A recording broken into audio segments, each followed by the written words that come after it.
Hello everyone, in first video we have explained the memory definition, types, introduction. In next video we explain some more examples of long term memory. First is episodic. Episodic में example है recalling your first day of school. ठीक है, जब हम first day of school को recall करते हैं वो कौन सा हमारा टाइप आ जाता है, मेमोरी का episodic. Next is semantic. Semantic में हमें जैसे मल्टीप्लिकेशन पता है, 2 1 जा 2, 2 2 जा 4, तो ये कौन से मेमोरी आया, semantic memory. Next we have procedural. Procedural जैसे कि हम कार ड्राइव करते हैं तो हमें हर एक स्टेप अपने आप होता रहता है automatically. Next we have condition response. Condition response में जैसे कि हम अपनी कोई फेवरेट चीज को देखते हैं, उसकी वजह से हमें सलाइवा आने लगता है ऑटोमेटिकली. ये हमारा कौन सा होता है, condition response. Then we explain the nature of memory. In nature of memory first we have learning, then retention, recall, recognization, capacity and duration. Now we explain it one by one. Now we explain the nature of memory. Nature of memory में सबसे पहला आता है learning. Learning कैसे कि जो भी हम पास्ट एक्सपीरियंस को लर्न करते हैं उसके बाद रिकॉल करते हैं, उसी को हम मेमोरी बोलते हैं. तो लर्निंग क्या है, हमारा जो माइंड होता है उसके पास एक स्पेशल एबिलिटी होती है, जो भी हमारा एक्सपीरियंस होता है, लर्निंग होता है, उसके माइंड में ट्रेस करके रखना और कैसे कंजर्व कर देना उसकी फॉर्म में, एनग्रेन्स की फॉर्म में. एनग्रेन्स का मतलब होता है इम्बेडेड और इम्प्लांट कर देना. ठीक है, हमारे माइंड में. उसके बाद आता है रिटेंशन. लर्निंग के बाद क्या होता है, रिटेन करके रखना. रिटेन करके रखना, जो एनग्रेन्स होता है, जो हमारी मेमोरी है वो प्रिजर्व्ड रहती है with the help of our nervous system. उसके बाद आता है रिकॉल. रिकॉल का मतलब क्या होता है, जो भी हमारे पास्ट एक्सपीरियंस में हमने रिटेन करके रखा है उसको हम क्या करते हैं, फिर रिकॉल करते हैं. उसके बाद आता है रिकॉग्निशन. रिकॉल और रिकॉग्निशन दोनों सेम होते हैं. रिकॉल में हम क्या करते हैं, हम सिर्फ रिकॉल करते हैं मेमोरी को. रिकॉग्निशन में हम एक्सेप्ट और रिजेक्ट करते हैं उस मेमोरी को. हमें एक्सेप्ट करना है या रिजेक्ट करना है. Recall provides material in memory while recognition is the process of accepting और रिजेक्टिंग इट. जो मेमोरी है वो हमारा एक एक्टिव प्रोसेस है. क्यों, पहले एनकोडिंग होती है, स्टोरेज, और फिर हम उसको रिकॉल, रिट्राइव और रिकॉल करते हैं. उसके बाद आता है ड्यूरेशन, की जो मेमोरी है उसकी ड्यूरेशन पे डिपेंड होता है. जैसे इमीडिएट कुछ सेकंड्स के लिए होती है, शॉर्ट टर्म 20 to 30 सेकंड्स के लिए होती है. ठीक है. उसके बाद आता है कैपेसिटी. कैपेसिटी मतलब कितने आइटम्स की कैपेसिटी मेमोरी स्टोर करके रख सकते हैं. जैसे कि इमीडिएट में 2-3 आइटम्स, शॉर्ट टर्म मेमोरी में हम 7 to 8 आइटम्स. ठीक है, तो ये सब क्या है, nature of memory. Now we explain the factors influencing memory. कौन से ऐसे फैक्टर है जो हमारी मेमोरी को अफेक्ट कर सकते हैं. तो 2 टाइप के होते हैं, एक्सट्रेंसिक और इंट्रेंसिक. एक्सट्रेंसिक में आता है first, meaningfulness of material is to be memorised. अगर कोई ऐसा मटेरियल है जिसका मीनिंग होता है, मीनिंगफुल हो, तो हम इजिली क्या कर सकते हैं, उसको मेमोराइज कर सकते हैं. Next we have amount of material. अगर अमाउंट भी इतना है कि हम उसको लर्न कर पा रहे तो उसी को हम मेमोराइज कर सकेंगे.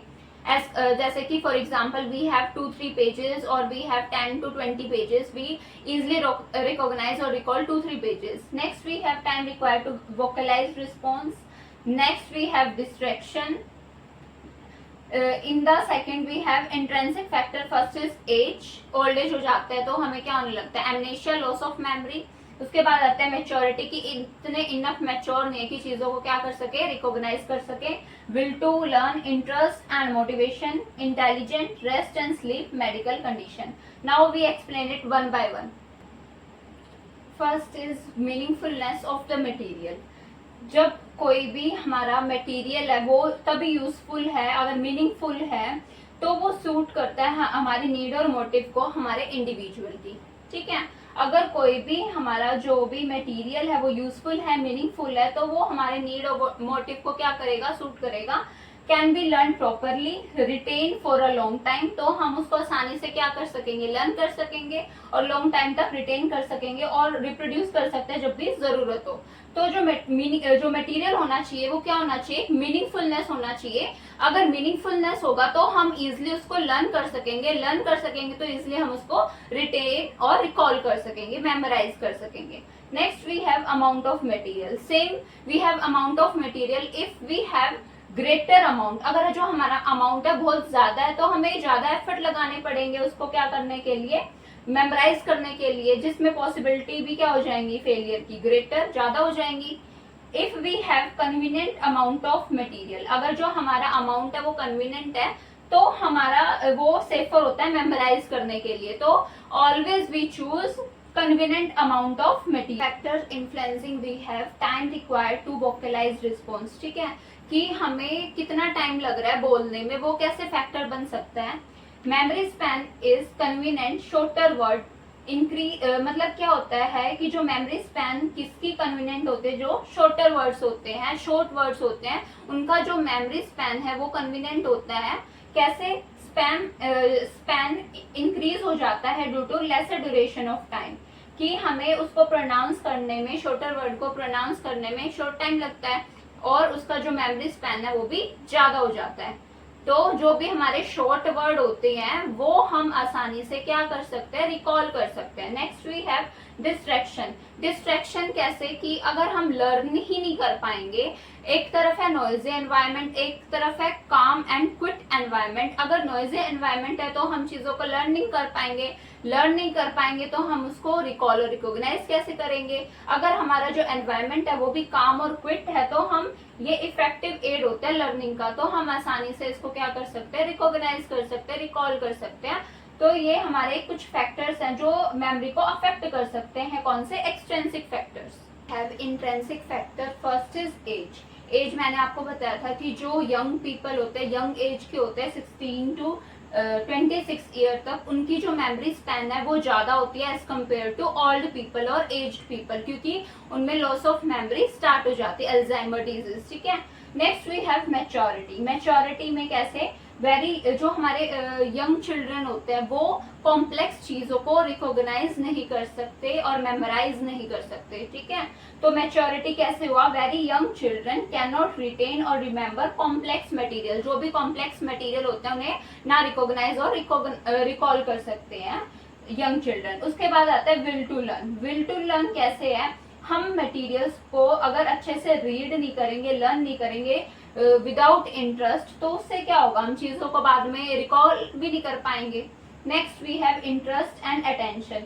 अगर हमारा कोई इंटरेस्ट ही नहीं है उस चीज को लर्न करने में, तो और कोई अटेंशन भी नहीं है, तो हम चीजों को लर्निंग कर पाएंगे नहीं लर्न कर पाएंगे तो मेमोराइज भी नहीं कर पाएंगे, रिकॉल भी नहीं कर पाएंगे। Next we have intelligence. As we know, more intelligent people have more capacity to memorize as compared to lesser intelligent people. Lesser intelligent people have lesser memory. All these are the intrinsic factor: age, maturity, will to learn, interest and attention, intelligence. Next we have intrinsic factor: rest and sleep. Rest and sleep कैसे? अगर हमारा mind properly rest नहीं लेगा, sleep नहीं लेगा, उसकी वजह से क्या होगा, माइंड फैटिग हो जाएगा, तो हम लर्न नहीं कर पाएंगे, लर्न नहीं कर पाएंगे तो मेमोराइज नहीं कर पाएंगे। नेक्स्ट वी हैव, अगर माइंड नेचुरली फ्रेश होगा तो हम लर्न भी इसलिए कर पाएंगे और रिकॉग्नाइज भी कर पाएंगे, ठीक है, रिकॉल भी कर पाएंगे।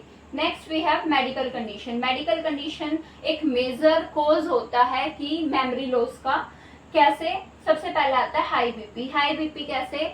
इसमें क्या होते हैं कि जो हमारे वो आर्टरीज होते हैं उसमें क्या हो जाते हैं, hardening. It leads to hardening of the arteries, जिसकी वजह से जो ब्लड फ्लो होगा हमारे बॉडी में वो क्या हो जाएगा, स्टॉप हो जाएगा, उसकी वजह से ब्रेन में नहीं जा पाएगा, ब्रेन में नहीं जा पाएगा तो मेमोरी लॉस हो जाएगा। Next we have brain tumours. Next we have hypothyroidism, psychological stress, anxiety, all this affect memory.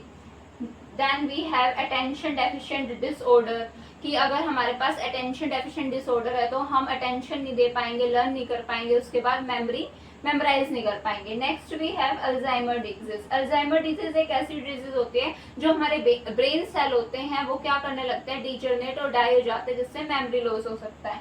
ये एक मोस्ट कॉमन कॉज होता है मेमोरी लॉस का। उसके बाद कुछ ऐसी ड्रग्स भी आती है जैसे कि बेंजोडाइजेपिन, जो हमारे मेमोरी को अफेक्ट कर सकती हैं। नेक्स्ट वी हैव, अगर हमारी न्यूट्रिशनल डेफिशिएंसी है, हम प्रॉपर न्यूट्रिशन नहीं ले रहे हैं, वो भी क्या लीड कर सकते हैं हमारी मेमोरी लॉस को, जैसे कि हमारी विटामिन डेफिशिएंसी, B9, B12, ठीक है। All this